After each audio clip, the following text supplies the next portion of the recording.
কি দেখাও আজকে লাঞ্চে কি কি করেছো? বসে বসেই দেখাই। বসে বসে দেখাবা তো দেখাও, যদি এত দূর হাতে আসে। ভাত, এটা হচ্ছে কালকে শুটকি মাছের তরকারি, ঠিক আছে, কালকে শুটকি মাছ করেছিলাম, এটা রেখে দিয়েছি আমার জন্য, আমি খাবো। এটা হচ্ছে মেয়ের মাংস, কি দিল মাংস? সেটা তো তোর জানা দরকার নেই। আমার মা মনে হচ্ছে বাসিটা রেখে মাংস, দিয়েছে। সত্যি বলো কিন্তু মা। এটা হচ্ছে তোমার মাংস।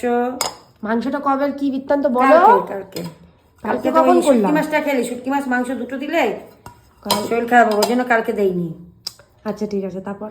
আচ্ছা, এটা হচ্ছে মাছ। বাহ, কালারটা তো হেভি করেছো। এটা হচ্ছে কি মাছ বলো তো? এটা হচ্ছে সেই ভাঙর পার্শে আছে না, ভাঙর পার্শে, পার্শে মাছেরই বড়টা। এই দেখো, দেখো কি সুন্দর সাইজটা, কাটা পোনার মতো একদম। দারুন কালারটা, দারুন এই হয়েছে। দেখো, একদম পিস পিস একদম। একটা মাছই 500 না 600 গ্রাম ওজন হয়েছে একটা মাছ। এই যে কফি দিয়ে, এই হচ্ছে আমার মেয়ের লেজা, আমার মেয়ে লেজা খায়, এই যে লেজা, ফুলকপি আর 1 পিস আলু দিয়েছি, একটাই আলু দিয়েছি, আর কফি দিয়ে, আদা জিরা, একটু ধনে পাতা দিয়ে, টমেটো দিয়ে হালকা রসা রসা করেছি। এটা পার্শে মাছ, তার এরকম বড়, এরকম বড় বড়।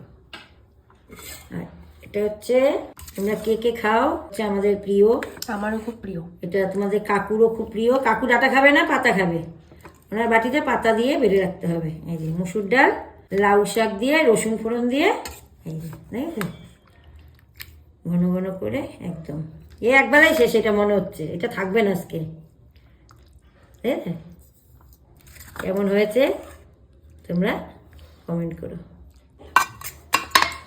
মেয়ের শসা আর একটু পেঁয়াজ কাটা, মাংস হলো পেঁয়াজ চাই, স্যালাড।